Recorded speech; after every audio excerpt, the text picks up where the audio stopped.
ਦੋਸਤੋ ਪੰਜਾਬੀ ਟ੍ਰਿਬਿਊਨ ਦੇ ਰੋਜ਼ਾਨਾ ਪ੍ਰੋਗਰਾਮ ਵੇਲੇ ਦੀ ਗੱਲ ਵਿੱਚ ਤੁਹਾਡਾ ਸਵਾਗਤ ਹੈ।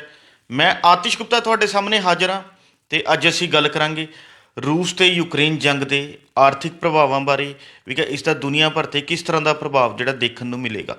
ਸਾਡੇ ਨਾਲ ਇਸ ਬਾਰੇ ਗੱਲਬਾਤ ਕਰਨ ਲਈ ਵਿਸ਼ੇਸ਼ ਤੌਰ ਤੇ ਹਾਜ਼ਰ ਨੇ ਸਾਡੇ ਸੀਨੀਅਰ ਪੱਤਰਕਾਰ ਸ਼੍ਰੀ ਦਵਿੰਦਰਪਾਲ ਜੀ। ਦਵਿੰਦਰ ਜੀ ਤੁਹਾਡਾ ਬਹੁਤ ਬਹੁਤ ਸਵਾਗਤ ਹੈ। ਸ਼ੁਕਰੀਆ। ਦਵਿੰਦਰ ਜੀ, ਯੂਕਰੇਨ ਤੇ ਰੂਸ ਵਿਚਾਲੇ ਜਿਹੜੀ ਜੰਗ ਹੈ ਉਹ ਬਹੁਤ ਹੀ ਭਿਆਨਕ ਰੂਪ ਧਾਰਦੀ ਜਾ ਰਹੀ ਹੈ। ਆਉਣ ਵਾਲੇ ਦਿਨਾਂ 'ਚ ਹੋਰ ਵੀ ਹਾਲਾਤ ਜਿਹੜੇ ਮਾੜੇ ਹੁੰਦੇ ਦਿਖਾਈ ਦੇ ਰਹੇ ਨੇ ਅਤੇ ਲਗਾਤਾਰ ਦੁਨੀਆ ਭਰ ਦੇ ਵਿੱਚ ਇਹ ਖਦਸ਼ਾ ਜਤਾਇਆ ਜਾ ਰਿਹਾ ਵੀ ਕਿ ਇਸ ਜੰਗ ਨਾਲ ਜਿਹੜਾ ਹੈਗਾ ਮਹਿੰਗਾਈ ਵੱਧ ਸਕਦੀ ਹੈ। ਅਸੀਂ ਜਾਣਨਾ ਚਾਹਾਂਗੇ ਮਹਿੰਗਾਈ ਕਿਸ ਤਰ੍ਹਾਂ ਵੱਧ ਸਕਦੀ ਹੈ। ਯੂਕਰੇਨ ਹੋ ਗਿਆ, ਰੂਸ ਹੋ ਗਿਆ, ਇਹ ਦੋਨੋਂ ਦੇਸ਼ ਕੀ ਕੁਝ ਜਿਹੜਾ ਪੈਦਾਵਾਰ ਕਰਦੇ ਨੇ, ਦੁਨੀਆ ਭਰ ਸਪਲਾਈ ਕਰਦੇ ਨੇ, ਕਿਸ ਤਰ੍ਹਾਂ ਹੀ ਮਹਿੰਗਾਈ ਜਿਹੜੀ ਹੈਗੀ ਹੈ ਇਹ ਜੰਗ ਤੋਂ ਬਾਅਦ ਦੇਖਣ ਨੂੰ ਮਿਲ ਸਕਦੀ ਹੈ। ਦੇਖੋ, ਸਭ ਤੋਂ ਵੱਡੀ ਗੱਲ ਹੈ, ਅਸੀਂ ਸਿਰਫ ਹਜੇ ਤੱਕ ਇਹੀ ਦੇਖ ਰਹੇ ਹਾਂ ਵੀ ਜਿਹੜੀ ਕੌਮਾਂਤਰੀ ਮੰਡੀ ਦੇ ਵਿੱਚ ਕੱਚੇ ਤੇਲ ਦੀਆਂ ਕੀਮਤਾਂ ਨੇ ਜਿਹੜੀਆਂ ਉਹ ਪ੍ਰਤੀ ਬੈਰਲ ਜਿਹੜੀ ਆ $100 ਤੋਂ ਟੱਪ ਚੁੱਕੀਆਂ। ਬਿਨਾਂ ਸ਼ੱਕ ਜਦੋਂ ਟਰਾਂਸਪੋਰਟੇਸ਼ਨ ਵਧੂਗੀ, ਡੀਜ਼ਲ ਪੈਟਰੋਲ ਦੇ ਰੇਟ ਵਧਣਗੇ ਤਾਂ ਹਰ ਚੀਜ਼ ਮਹਿੰਗੀ ਹੋਊਗੀ। ਪਰ ਉਹਦੇ ਨਾਲ ਜਿਹੜੀ ਸਭ ਤੋਂ ਵੱਡੀ ਗੱਲ ਹੈ, ਜਿਹੜੀ ਸਾਰੀ ਦੁਨੀਆ ਜਿਹੜੀ ਹੈ ਪਿਛਲੇ 2 ਸਾਲ ਤੋਂ ਕਰੋਨਾ ਕਰਕੇ ਜਿਹੜੀ ਹੈ ਉਹ ਕਿਸ ਤਰ੍ਹਾਂ ਦੀਆਂ ਅਲਾਮਤਾਂ ਦਾ ਸਾਹਮਣਾ ਕਰ ਰਹੀ ਹੈ, ਕਿਸ ਤਰ੍ਹਾਂ ਦੇ ਸੰਕਟ ਦੇ ਸਾਹਮਣਾ ਕਰ ਰਹੀ ਹੈ। ਲੋਕਾਂ ਦੇ ਰੁਜ਼ਗਾਰ ਖੁੱਸ ਗਏ, ਫੈਕਟਰੀਆਂ ਬੰਦ ਹੋ ਗਈਆਂ, ਕੀ ਕੁਛ ਦੁਸ਼ਵਾਰੀਆਂ ਜਿਹੜੀਆਂ ਲੋਕ ਨਹੀਂ ਚੱਲ ਰਹੇ, ਉਹਨੇ ਲੋਕਾਂ ਦੀ ਆਰਥਿਕਤਾ ਨੂੰ ਬਹੁਤ ਵੱਡੀ ਸੱਟ ਮਾਰੀ ਹੈ। ਲੋਕਾਂ ਦੀ ਆਮਦਨ ਘਟ ਗਈ। ਅਸੀਂ ਕਹਿ ਲਈਏ ਵੀ ਬੁਰੀ ਤਰ੍ਹਾਂ ਲੋਕ ਪ੍ਰਭਾਵਿਤ ਨੇ ਜਿਹੜੇ ਸਾਨੂੰ ਦਿਖਾਈ ਨਹੀਂ ਦੇ ਰਹੇ। ਅਤੇ ਉਹ ਜਦੋਂ ਕੋਈ ਸਰਵੇ ਹੁੰਦੇ ਨੇ, ਕੋਈ ਕਿਸੇ ਤਰ੍ਹਾਂ ਦੀ ਸਟੱਡੀ ਹੁੰਦੀ ਹੈ, ਉਹਦੇ 'ਚ ਜਿਹੜੇ ਅੰਕੜੇ ਜਿਹੜੇ ਆ ਉਹ ਸਾਹਮਣੇ ਆਉਂਦੇ ਨੇਗੇ। ਲੋਕ ਜਿਹੜੇ ਹੈ ਮਤਲਬ 2 ਡੰਗ ਦੀ ਰੋਟੀ ਨੂੰ ਵੀ ਮੁਥਾਜ ਹੁੰਦੇ ਜਾ ਰਹੇ ਨੇਗੇ। ਇਹ ਹਾਲਾਤ ਬਣੇ ਹੋਏ ਨੇ।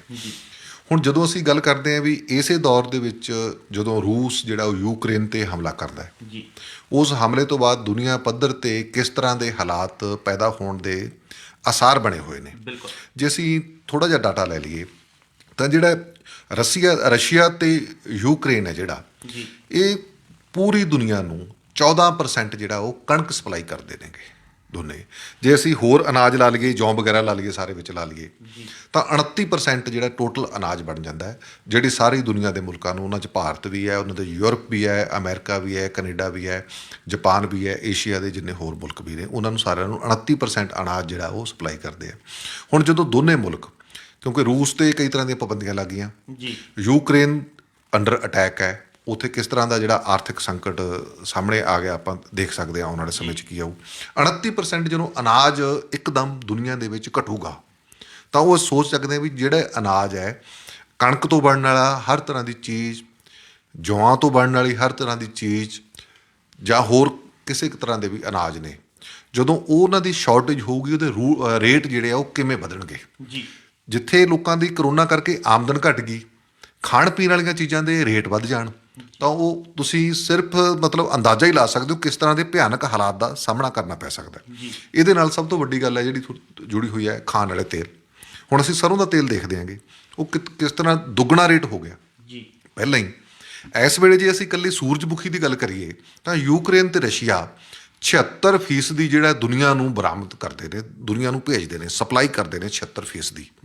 76% ਜੇ ਖਾਣ ਵਾਲੇ ਤੇਲ ਜਿਨ੍ਹਾਂ 'ਚ ਸੂਰਜਮੁਖੀ ਅਹਿਮ ਹੈ ਉਹ ਘਟ ਜਾਂਦਾ ਹੈ ਤਾਂ ਤੁਸੀਂ ਖਾਣ ਵਾਲੇ ਤੇਲ ਲਾਓ, ਜਿਹੜਾ ਸਰੋਂ ਦਾ ਤੇਲ ਪਹਿਲਾਂ ਹੀ ਦੁੱਗਣੇ ਭਾਅ 'ਤੇ ਹੋ ਗਿਆ ਤਾਂ ਉਹਦਾ ਰੇਟ ਕਿੱਥੇ ਜਾਊਗਾ। ਅਤੇ ਇਹ ਜਿਹੜੇ ਛੋਟੇ ਛੋਟੇ ਪ੍ਰਭਾਵ ਨੇ, ਜਿਵੇਂ ਜਿਹੜਾ ਅਸੀਂ ਕਹਿ ਲਈਏ ਵੀ ਦੂਜੀ ਵਿਸ਼ਵ ਜੰਗ ਸੀ ਜਿਹੜੀ, ਉਸ ਤੋਂ ਬਾਅਦ ਕਿਵੇਂ ਜਿਹੜਾ ਭੁੱਖਮਰੀ ਵਧੀ, ਕਿਵੇਂ ਗਰੀਬੀ ਵਧੀ, ਕਿਵੇਂ ਜਿਹੜਾ ਲੋਕਾਂ ਨੂੰ ਮਹਿੰਗਾਈ ਦੀ ਚੱਕੀ ਦੇ ਵਿੱਚ ਪਿਸਣਾ ਪਿਆ, ਇਹ ਸਾਨੂੰ ਸਪਸ਼ਟ ਦਿੰਦਾ ਹੈ। ਇਹ ਜੰਗ ਭਾਵੇਂ 1 ਦਿਨ 'ਚ ਖਤਮ ਹੋ ਜਾਏ, 2 ਦਿਨਾਂ 'ਚ ਹੋ ਜਾਏ, 4 ਦਿਨਾਂ 'ਚ ਹੋ ਜਾਏ, ਪਰਮਾਤਮਾ ਕਰੇ ਜਲਦੀ ਖਤਮ ਹੋਵੇ, ਪਰ ਜੋ ਇਸ ਦੇ ਸਿੱਟੇ ਨਿਕਲਣੇ ਨੇ ਉਹ ਬੜੇ ਭਿਆਨਕ ਜਿਹੜੇ ਤੌਰ 'ਤੇ ਸਾਹਮਣੇ ਆ ਰਹੇ ਨੇਗੇ। ਫਿਰ ਸਭ ਤੋਂ ਵੱਡੀ ਗੱਲ ਹੈ, ਜੇ ਅਸੀਂ ਲੈ ਲਈਏ ਖਾਦਾਂ ਨੇ, ਰਸ਼ੀਆ ਜਿਹੜਾ ਹੈ ਉਹ ਖਾਦਾਂ ਦੇ ਮਸਲੇ ਦੇ ਵਿੱਚ ਬਹੁਤ ਵੱਡਾ ਸਪਲਾਇਰ ਹੈ, ਕੁਦਰਤੀ ਗੈਸ ਦਾ ਸਪਲਾਇਰ ਹੈ, ਨਾਈਟ੍ਰੋਜਨ, ਫਾਸਫੇਰਸ, ਪੋਟਾਸ਼ ਬਣਦਾ ਜਿਹੜਾ ਜਿਹਦੇ ਤੋਂ ਖਾਦ ਬਣਦੀ ਹੈ, ਉਹਦੀ ਸਪਲਾਈ ਜਿਹੜੀ ਉਹ ਵੱਡੇ ਪੱਧਰ 'ਤੇ ਰੂਸ ਕਰਦਾ ਸਾਰੀ ਦੁਨੀਆ ਨੂੰ। ਜੇ ਖਾਦਾਂ ਦੀਆਂ ਕੀਮਤਾਂ ਵੱਧਦੀਆਂ ਨੇ ਤਾਂ ਕਿਸਾਨੀ ਦਾ ਲੱਕ ਟੁੱਟਦਾ। ਕਿਸਾਨੀ ਦਾ ਲੱਕ ਟੁੱਟਦਾ ਕਿਉਂਕਿ ਲਾਗਤ ਕੀਮਤ ਇੰਨੀ ਜ਼ਿਆਦਾ ਵੱਧ ਜੂ ਜਿੰਨੀ ਸਾਡੀ ਫਰਟੀਲਾਈਜ਼ਰ ਹੈ। ਜੇ ਅੱਜ ਫਰਟੀਲਾਈਜ਼ਰ ਦਾ ਖਰਚਾ 2000 ਹੈ ਤਾਂ ਉਹ 4000 ਹੋ ਸਕਦਾ। ਇਸ ਤਰ੍ਹਾਂ ਜਿਹੜਾ ਹਰ ਇੱਕ ਚੀਜ਼ ਜਿਹੜੀ ਹੈ ਉਹ ਇਸ ਜੰਗ ਤੋਂ ਪ੍ਰਭਾਵਿਤ ਹੋਊ। ਹਰ ਇੱਕ ਬੰਦੇ ਦੀ ਜ਼ਿੰਦਗੀ ਦੇ ਵਿੱਚ ਖੇਤੀਬਾੜੀ ਤੋਂ ਲੈ ਕੇ ਰੋਜ਼ ਖਾਣ ਦੀ ਚੀਜ਼ ਤੋਂ ਲੈ ਕੇ ਗੱਡੀ 'ਚ ਤੇਲ ਪਵਾਉਣ ਤੋਂ ਲੈ ਕੇ ਗੱਡੀ 'ਤੇ ਸਫ਼ਰ ਕਰਨਾ, ਹਰ ਇੱਕ ਚੀਜ਼ ਜਿਹੜੀ ਹੈ ਉਹ ਮਹਿੰਗੀ ਹੋਵੇਗੀ, ਅਵੱਸ਼ ਹੋਵੇਗੀ। ਫਿਰ ਅਗਲੀ ਗੱਲ ਤੁਸੀਂ ਜੋੜੋ, ਸਰੀਏ ਦੀ ਕੀਮਤ ਵੱਧ ਗਈ ਜੀ, ਸੀਮਿੰਟ ਦੀ ਕੀਮਤ ਵੱਧ ਗਈ।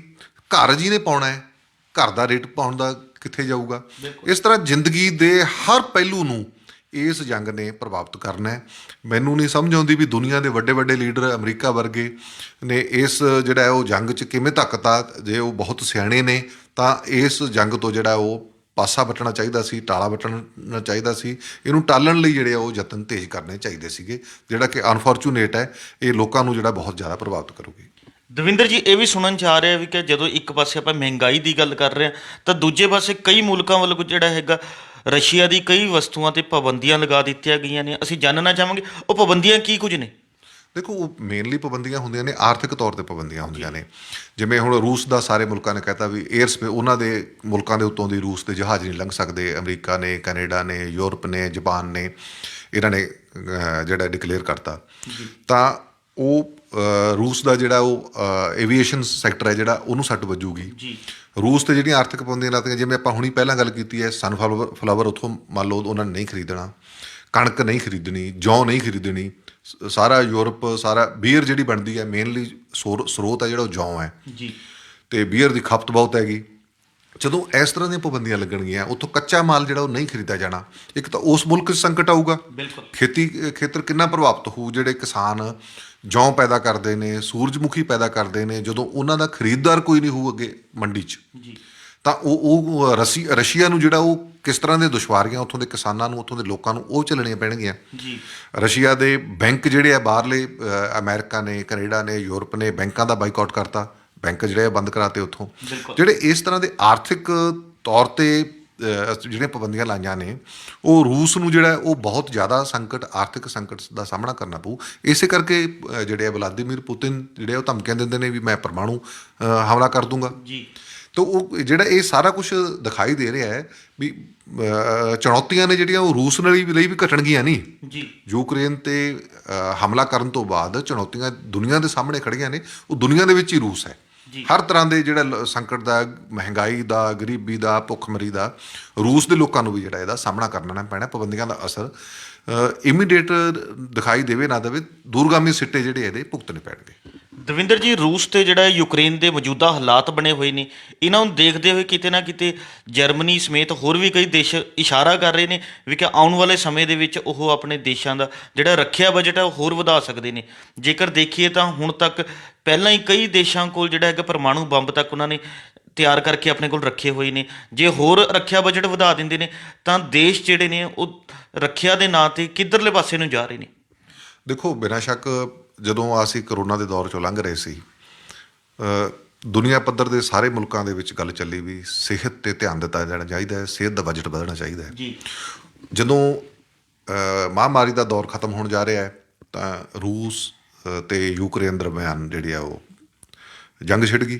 ਹੁਣ ਜੰਗ ਛਿੜਨ ਨਾਲ ਇਹ ਹੋਇਆ, ਜਰਮਨੀ ਨੇ ਸਭ ਤੋਂ ਪਹਿਲਾਂ ਸੰਕੇਤ ਦਿੱਤਾ ਵੀ ਅਸੀਂ ਡਿਫੈਂਸ ਬਜਟ ਜਿਹੜਾ ਉਹ ਵਧਾਵਾਂਗੇ। ਸਾਰੇ ਮੁਲਕਾਂ ਕੋਲ ਤਕਰੀਬਨ ਜਿਨ੍ਹਾਂ ਦੀ ਮੁਲਕਾਂ ਦੀ ਸਟਰੋਂਗ ਆਰਮੀ ਹੈ, ਚਾਹੇ ਉਹ ਭਾਰਤ ਹੋਵੇ, ਚੀਨ ਹੋਵੇ, ਰਸ਼ੀਆ ਹੋਵੇ, ਅਮਰੀਕਾ ਹੋਵੇ, ਪਰਮਾਣੂ ਬੰਬ ਤਾਂ ਸਾਰਿਆਂ ਕੋਲ ਹੈ। ਪਰਮਾਣੂ ਤੋਂ ਬੰਬ ਤੋਂ ਬਾਅਦ ਅਸੀਂ ਕਿੱਧਰ ਨੂੰ ਜਾਵਾਂਗੇ? ਨਿਊਕਲੀਅਰ ਵਾਰ ਵੱਲ ਨੂੰ ਜਾਵਾਂਗੇ, ਕਿੱਧਰ ਨੂੰ ਜਾਵਾਂਗੇ? ਦੁਨੀਆ ਦੀ ਸਮਝ ਨਹੀਂ ਆ ਰਹੀ। ਹੁਣ ਦੁਨੀਆ ਦੇ ਵਿੱਚ ਦੌੜ ਲੱਗਣੀ ਹੈ ਉਹ ਹਥਿਆਰਾਂ ਦੀ ਖਰੀਦਣ 'ਤੇ, ਹਥਿਆਰਾਂ ਦੇ ਜ਼ਖੀਰੇ ਖੜੇ ਕਰਨ 'ਤੇ, ਬਖਤਰਬੰਦ ਗੱਡੀਆਂ ਲੈਣ 'ਤੇ, ਉਹੋ ਜਿਹੇ ਟੈਂਕ ਲੈਣ 'ਤੇ, ਉਹੋ ਜਿਹੀਆਂ ਮਿਜ਼ਾਈਲਾਂ ਬਣਾਉਣ 'ਤੇ, ਉਹੋ ਜਿਹੇ ਬੰਬ ਬਣਾਉਣ 'ਤੇ। ਉਹਦਾ ਜਿਹੜਾ ਅਸਰ ਪਊਗਾ ਐਜੂਕੇਸ਼ਨ 'ਤੇ ਅਸਰ ਪਊਗਾ, ਹੈਲਥ 'ਤੇ ਅਸਰ ਪਊਗਾ, ਖੇਤੀਬਾੜੀ 'ਤੇ ਅਸਰ ਪਊਗਾ। ਲੋਕਾਂ ਨੂੰ ਜਿਹੜੀਆਂ ਬੁਨਿਆਦੀ ਸਹੂਲਤਾਂ ਦਿੱਤੀਆਂ ਜਾਂਦੀਆਂ ਨੇ, ਨੈਚੁਰਲੀ ਜਿਹੜਾ ਪੈਸਾ ਹੈ, ਪੈਸਾ ਇੱਕ ਪਾਸੋਂ ਕੱਢ ਕੇ ਦੂਜੇ ਪਾਸੇ ਲਾਉਣਾ। ਜੇ ਰੱਖਿਆ ਦੇ ਬਜਟ 'ਤੇ ਕੋਈ ਵੀ ਮੁਲਕ ਲਾਉਂਦਾ ਪੈਸਾ ਤਾਂ ਨੈਚੁਰਲੀ ਜਿਹੜੇ ਦੂਜੇ ਸੈਕਟਰ ਜਿਹੜੇ ਆ ਉਹ ਪ੍ਰਭਾਵਿਤ ਹੋਣਗੇ। ਦੂਜੇ ਪ੍ਰਭਾਵਿਤ ਹੋਣਗੇ ਤਾਂ ਲੋਕਾਂ ਨੂੰ ਸਹੂਲਤਾਂ ਘਟਣਗੀਆਂ। ਇਸ ਲਈ ਚਾਹੀਦਾ ਤਾਂ ਇਹ ਦੌਰ ਸੀ ਜਦੋਂ ਅਸੀਂ ਤਾਂ ਇੱਕ ਪਾਸੇ ਇਹ ਸੋਚਦੇ ਸੀ ਵੀ ਹੁਣ ਜਿਹੜਾ ਦੌਰ ਹੈ ਉਹ ਆਰਥਿਕ ਗੁਲਾਮੀ ਵਾਲਾ ਦੌਰ ਹੈ, ਆਰਥਿਕ ਯੁੱਧ ਵਾਲਾ ਦੌਰ ਹੈ। ਇਸ ਦੌਰ ਦੇ ਵਿੱਚ ਜਦੋਂ ਇੱਕ ਮੁਲਕ ਦੂਜੇ ਮੁਲਕ 'ਤੇ ਹਮਲਾ ਕਰਦਾ ਹੈ ਤਾਂ ਇਹ ਅਚੰਭੇ ਵਾਲੀ ਗੱਲ ਵੀ ਹੈ ਅਤੇ ਇਹ ਇੱਥੋਂ ਇਹ ਸਮਝ ਵੀ ਨਹੀਂ ਆਉਂਦੀ ਦੁਨੀਆ ਕਿੱਧਰ ਨੂੰ ਰਹੀ ਹੈ। ਅਸੀਂ ਕਿਹੜੀ ਸਦੀ 'ਚ ਬੈਠੇ ਹਾਂ ਜਿੱਥੋਂ ਜਿਹੜੀ ਦੌੜ ਤਾਂ ਲੱਗੀ ਹੋਈ ਹੈ ਇਕੋਨਮੀ ਦੀ, ਆਪਦੇ ਆਪ ਨੂੰ ਆਰਥਿਕ ਤੌਰ 'ਤੇ ਮਜ਼ਬੂਤ ਕਰਨ ਦਾ, ਅਤੇ ਦੂਜੇ ਪਾਸੇ ਬੰਬਾਂ ਦੀ ਲੜਾਈ ਜਿਹੜੀ ਉਹ ਛਿੜ ਗਈ। ਇਹ ਕੋਈ ਚੰਗੀ ਨਹੀਂ।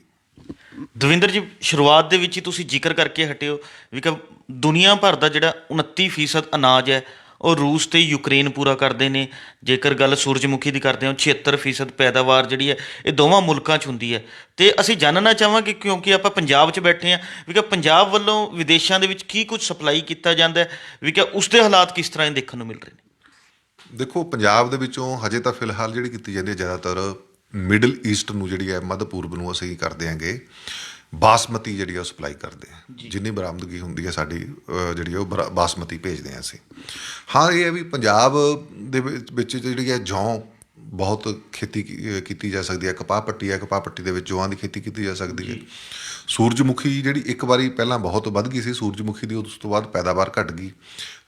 ਸੂਰਜਮੁਖੀ ਦੇ ਅਧੀਨ ਰਕਬਾ ਵੀ ਘਟ ਗਿਆ। ਉਹਦਾ ਕਾਰਨ ਇਹ ਸੀ ਵੀ ਸੂਰਜਮੁਖੀ ਦਾ ਖਰੀਦਦਾਰ ਕੋਈ ਨਹੀਂ। ਇਸ ਲਈ ਜੇ ਭਾਰਤ 76% ਜਿਹੜੀ ਹੈ ਸੂਰਜਮੁਖੀ ਦਾ ਤੇਲ ਯੂਕਰੇਨ ਤੇ ਰੂਸ ਤੋਂ ਮੰਗਾ ਸਕਦਾ ਹੈ, ਤਾਂ ਸਾਡੇ ਕਿਸਾਨਾਂ ਨੂੰ ਵੀ ਉਤਸ਼ਾਹਿਤ ਕਰ ਸਕਦਾ ਹੈ। ਜਦੋਂ ਨਰਿੰਦਰ ਮੋਦੀ ਇਹ ਕਹਿੰਦੇ ਨੇ ਵੀ ਅਸੀਂ ਕਿਸਾਨਾਂ ਦੀ ਆਮਦਨ ਦੁੱਗਣੀ ਕਰਨੀ ਹੈ, ਤਾਂ ਇਹ ਮੌਕਾ ਹੈ ਤਾਂ ਜੋ ਪੰਜਾਬ ਨੂੰ ਫਸਲੀ ਵਿਭਿੰਨਤਾ ਦੇ ਰਾਹ 'ਤੇ ਲਿਆ ਕੇ ਕਣਕ ਅਤੇ ਝੋਨੇ ਦੇ ਫਸਲੀ ਚੱਕਰ 'ਚੋਂ ਕੱਢੋ, ਕਿਸਾਨਾਂ ਦੀ ਆਮਦਨ ਵੀ ਵਧੇ। ਜਿਹੜੀਆਂ ਸਰਕਾਰਾਂ ਨੂੰ ਦਰਾਮਦ ਕਰਨਾ ਪੈਂਦਾ, ਚਾਹੇ ਉਹ ਕਣਕ ਕਰਨੀ ਪੈਂਦੀ ਹੈ, ਚਾਹੇ ਉਹ ਖਣਿਜ ਤੇਲ ਕਰਨੇ ਪੈਂਦੇ ਆ ਖਾਣ ਵਾਲੇ, ਤਾਂ ਉਹਨਾਂ ਤੋਂ ਵੀ ਜਿਹੜਾ ਹੈ ਅਸੀਂ ਬਚ ਸਕਦੇ ਹਾਂ ਅਤੇ ਕਿਸਾਨਾਂ ਨੂੰ ਵੀ ਫਾਇਦਾ ਹੋ ਸਕਦਾ। ਪੰਜਾਬ ਇਹਦਾ ਫਾਇਦਾ ਵੀ ਲੈ ਸਕਦਾ।